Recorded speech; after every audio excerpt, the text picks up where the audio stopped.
Hi,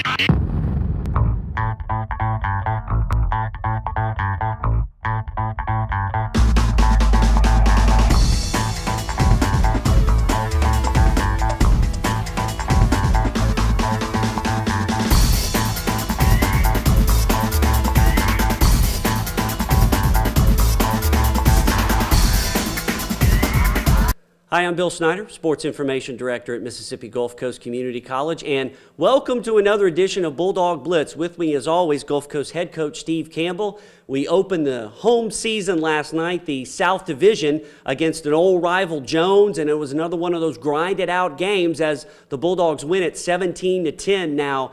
8 in a row over the Bobcats dating back to 2005. Coach, congratulations. Another one of those hard-fought victories. And even though it was tough, those are, in a sense, more satisfying, you know, when you can come out on one of those wars like that on the good end. It is. You know, I was really proud of our guys' efforts on both sides of the football.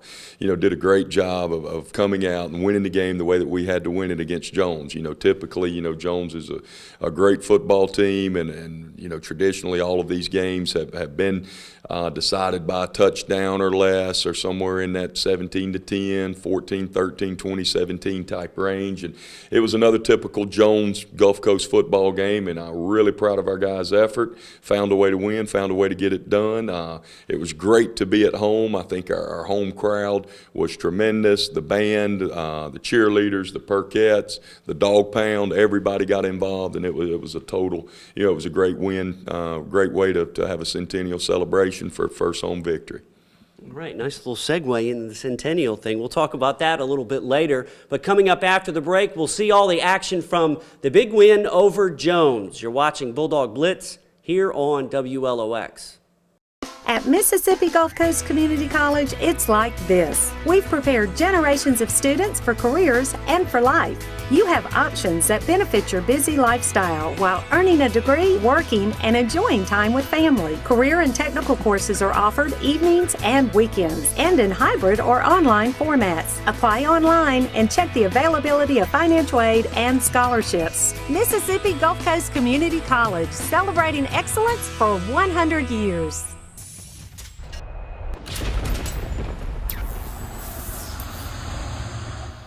Well, you knew this game was going to be intense with Jones and Gulf Coast, the 88th meeting between the two schools, and a great tone setter to come off. We try that sky kick. They get some good field position. They try to hit a big one. Alonzo Lawrence back there playing center field makes a great interception, and that really set the tone for the whole game, because right there Jones knew they're not going to be able to go deep on us. Yeah, you know, Jones was trying to set the tempo. They won the toss, and usually you defer. Well, they said we want the football, so they thought that, you know, they had a lot of confidence in what they were doing. They felt like they could get behind us, but you know, Alonzo did a great job. The defensive backs did a great job all night long, but Alonzo really set the tone early. Stayed as deep as the deepest and made them, you know, try to have everything underneath. He went back and made a pick. Jones had gone through 2 games with 0 turnovers, and it was a great tempo setter for us to be able to get a turnover on the first play. And then, you know, Alonzo did a great job of getting the ball back upfield and giving us great field position. So that was definitely a momentum changer for us and gave us some great field position.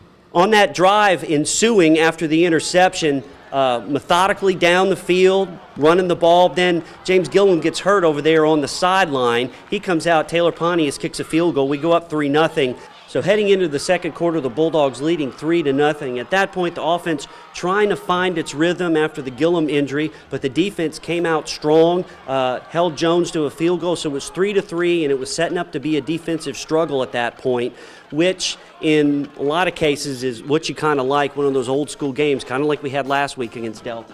Yeah, you know, as long as our defense is playing as great as they played last night, you know, you feel comfortable in the fact that, you know, we're not giving up any big plays. We're stopping the run, doing a great job. Really proud of the defense's effort. And that gave us a chance to try to kind of find our legs and to find something that was working. And really right before the second half, we got a little tempo going, was able to spread it back out and matriculate the ball down the field. And you just went Hank Stram on us, didn't you? Stram, you've heard that, huh? So we hit Javon on the big play right before the half, and that was big to send us in at the half with a 10-3 lead. Yeah, I mean, it was defense, special teams. We had field position. Otis got that punt return, and then Javon gets the touchdown, 10-3 at halftime. Of course, you always, the most important part of the game, a lot of people say right before halftime in the beginning of the second half, it really turned out to be that way last night. It was. It was, we started the game fast with Zoe getting a pick, and then we ended the half fast with Raymond throwing a beautiful ball to Javon, he keeping his feet in bounds, set up by Otis's punt return. So it was a great way to end the half. Sent us in with a 7-point lead, and we felt good about our defense was playing outstanding offensively. We weren't turning the football over. We were doing a great job of protecting the football, so was really pleased with the first half effort. We come out in the second half, get the kickoff. Otis trying to get some extra yards. Otis Jacobs gets the fumble. Jones has it, but once again the defense steps up and does a great job. We get the ball back and go on a 12-play, 67-yard drive featuring runs, and more runs. Anton Thornton, Reggie Matthews scored from a yard out. Kadero Edley also in on that. Cotton made some nice fakes. So that's when it really the rhythm got going, and the young guys really came in and helping the running game. Yeah, that was really big for us. We had a lot of people make plays on that drive. I believe that was a drive that, Fred made a big third down catch. Raymond made a good throw. It was on a sprint out. And Fred did a great job of running his curl and then coming back to the football and stretching out and getting the first down. Good throw by Raymond. Then, Trevante converted a third down. We threw the bubble out, and Trevante made the safety miss and converted a third down. Then the young backs got involved. Anton had some good runs, and then Reggie came in and finished it off. That was huge for us. That was 2 drives in a row where we got a little tempo. Going and felt good about the way we were coming off the football. And then at that point in time, up 17-3, up 2 touchdowns with our defense playing the way that it was playing, we felt comfortable. You're never comfortable, but you felt good about the situation that we're in as long as we don't turn the football over. Yeah, and it really is about tempo and rhythm now. When you're running some type of spread, we talked about this earlier this week. It's almost like playing fast break basketball. You get that rhythm going, and it's almost like you can't miss. And then if something breaks that, the tempo gets lost, and then you start struggling. And, it seems like it's all about runs, except instead of basketball, it's football. It is. You watch your great basketball teams, your Kentuckys, your teams that full court press and that try to create offense with their defense. A spread offense is real similar. You can either go to your half-court game, which is your tight ends and your super backs, or you can go to your pressing fast break game, which is spread them out. And really you can do both if you can get the tempo going. The whole deal is setting the tempo. Once you get up, then you may want to go to a little more half-court game and run that 24-second clock. Before you make sure you pass it twice before you shoot it. So you got to get on a run, and when we're good is when we can get on some runs, and then let's realize where we're at and start passing before we shoot.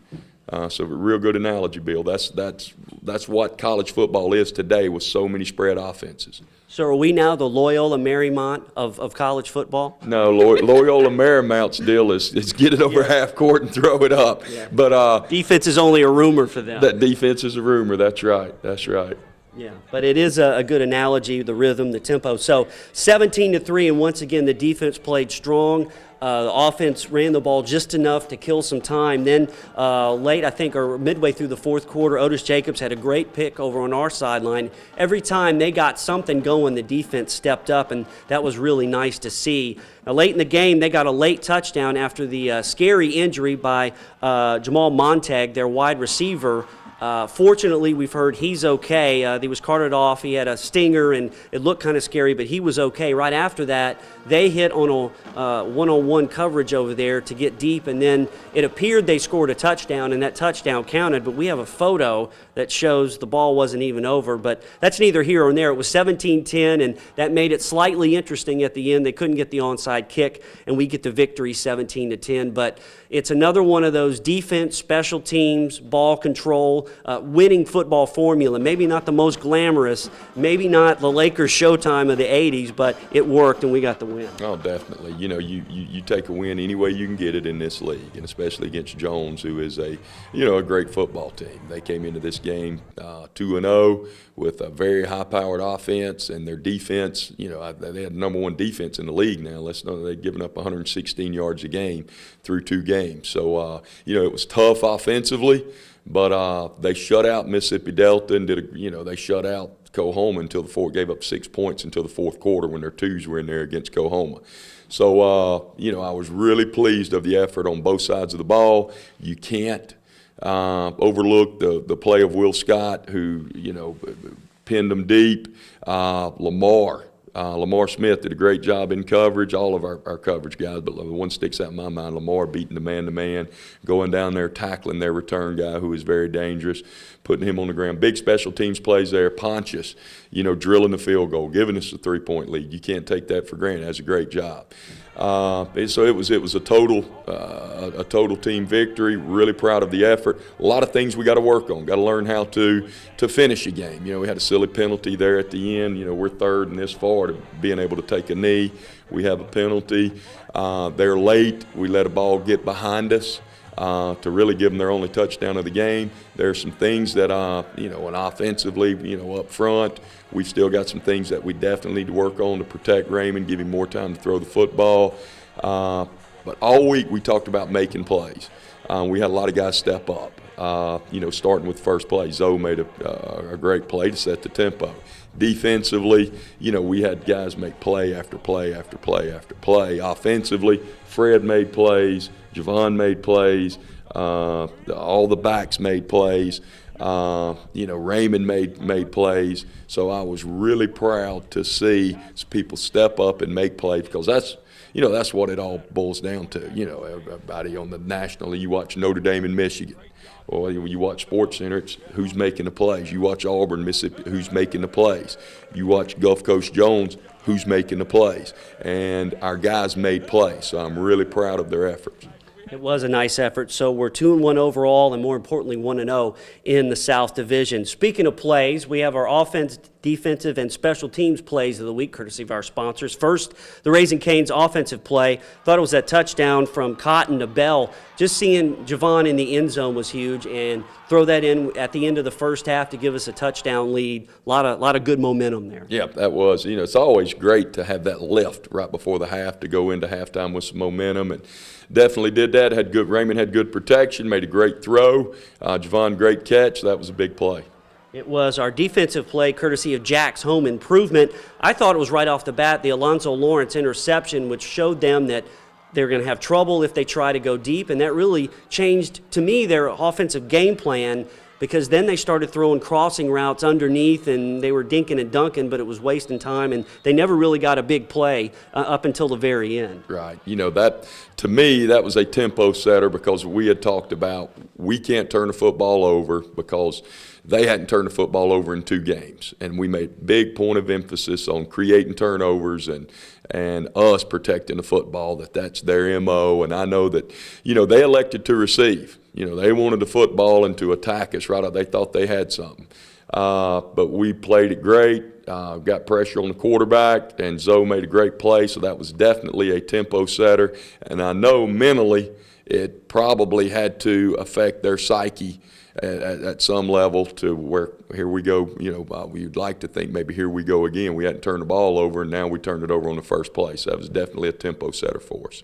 It was, and our over-the-top special teams play of the week, got to give it to Will Scott. He had some terrific punts, got us out of a bunch of holes, set up field position, getting us out of holes and also pinning them back. They didn't, it was a field position game, and for the most part, we were on the solid end of that thanks to some great punting by Will. Yeah, Will did a great job, and Will really boomed it, and he flipped the field for us a couple of times. And anytime I want to talk about those special teams, talk about what a great job Anthony Underwood does in snapping the football back there, for Pontius and for Will. Anthony does a great job, and so often that's overlooked, but that is a very, very vital part of all of your special teams and our coverage. I want to another plug for Lamar. Great job of covering. They came in with the leading punter. They came in with the leading kicker. So that was a challenge for us. They came in with the number one rushing defense, number one defense in the league. They came in throwing for 300-something yards a game. They came in with 0 turnovers. And we, at each challenge, here versus here, I was proud of the way that our punter stepped up, proud of the way our kicker stepped up, proud of the way we stepped up on defense, proud of the way offensively we protected the football and was able to put points on the board. So a lot of things that the kids that they really stepped up to the challenge.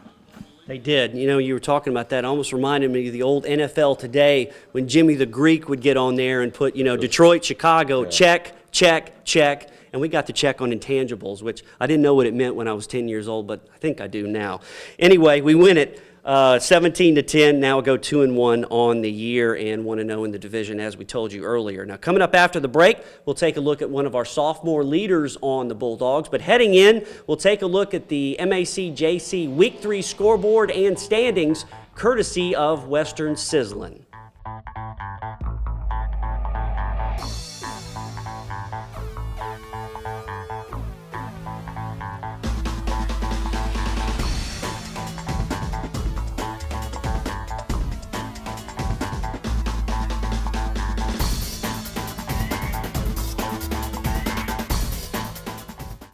At Mississippi Gulf Coast Community College, it's like this: academic excellence that's prepared generations of students for careers and for life.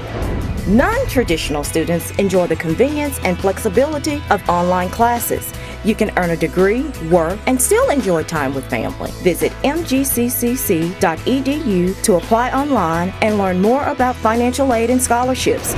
Mississippi Gulf Coast Community College, celebrating academic excellence for 100 years. And welcome back to Bulldog Blitz. Well, each week on the show, we profile some of our sophomore Bulldogs. This week, we're going to go in the trenches on our offensive line and take a look at sophomore Dylan Holly.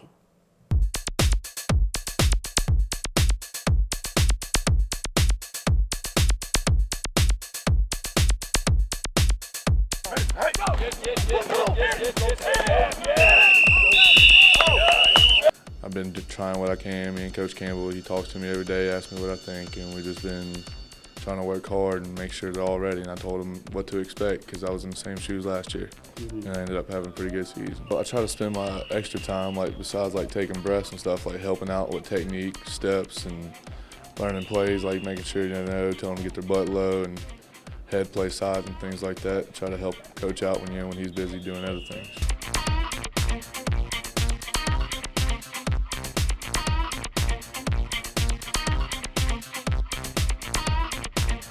I always wanted to play SEC, so I promised myself I wouldn't settle short, and I wanted to come here because I knew I could go bigger as a center, so I had to transfer from defensive lineman to a center. So I thought Gulf Coast, Coach Campbell was giving me that opportunity, so I took it. It used to be all out, heck break loose, hurt people, things like that, but now it's more I got to keep my composure, make sure my line knows what they're doing, and make sure we all have our calls right. I live for when Coach goes up the middle, gash it, repeat, and repeat. It's the funnest part of the game when you're wearing them out and just doing your thing.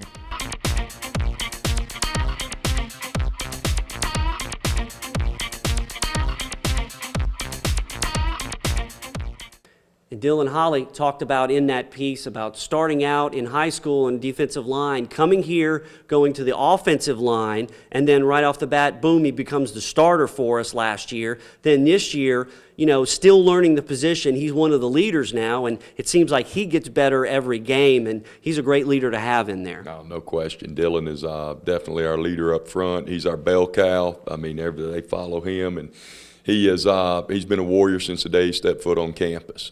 Tremendously hard worker.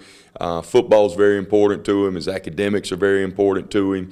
Got a great head on his shoulders and has a tremendously bright future. I mean, you feel very, very fortunate as a coach to be able to have guys like Dylan Holly on your football team, because if you got a bunch of guys like Dylan, coaching's not hard. He does exactly what you ask him to do, 1,000,000 miles an hour, and he's got a tremendously bright future in football, and then whatever it is he chooses to do after that, he's going to play for a long time. Mm-hmm. The leader of the offensive line. Some young guys on there, but Dylan's got a lot of experience, and they're getting better as the team gets better this season. Well, coming up after our next break, we're going to do one of our campus field trips. We're going to have to put our welding shield on. That'll give you a hint of what we're going to do coming up after the break. But heading in, we'll take a look at this week's NJCAA Top 10 poll, and we'll be back right after this.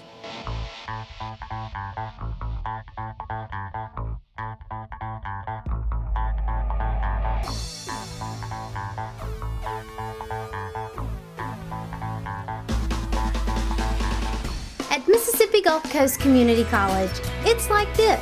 High school graduates can take classes close to home that transfer easily to universities. The convenience and flexibility of online classes give students of all ages the opportunity to earn a degree. Apply online and chat live with an admissions specialist or visit us on Facebook. Mississippi Gulf Coast Community College, celebrating academic excellence for 100 years.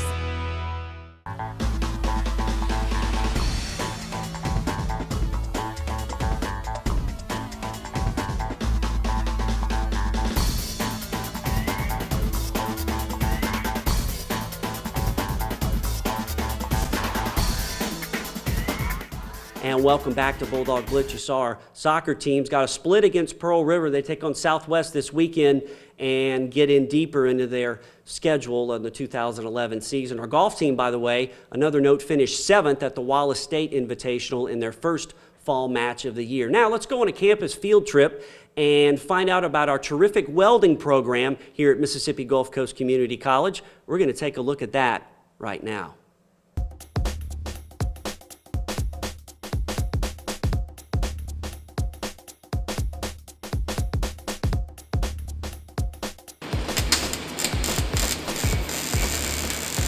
In the last 10 years, the workforce programs, welding workforce programs at the college have grown tremendously. We furnish welders for all the local shipyards and fab shops. We help our students in getting placed after they finish the program. We have a close partnership with all the local industry. We now have a day and night class here at AMTC in Gulfport, and we also have a class at the Jackson County campus that runs in the evenings from 11 to 9. Overall, we're running quite a few students now. We're running 50 here at AMTC and probably 20 at Jackson County. Our workforce programs run 220 hours. The student enrolls, they start out in basic shielded metal arc welding. We take them through that process into the flux core process, which is the two most common welding processes used in the local shipyards and industry. At the end of the 220-hour program, a student will have the entry-level skill to get a job in one of our local industries. Of course, when they go into the shipyards or the fab shops, they go in entry-level, but it allows them to have an opportunity to get a job with short-term training. We have students who finish the 220 hours who go out and get a job in the local shipyards, and after gaining some experience, they come back in and learn a different process, which increases their pay. So we have upgrades in our training too. It's rewarding to train a student who has no skill, who comes in, goes through the program, and can go out and get a job making, with a skill, making a good wage. It's rewarding to see a young person, and in some cases, middle-aged people come in, learn a skill that can last them a lifetime.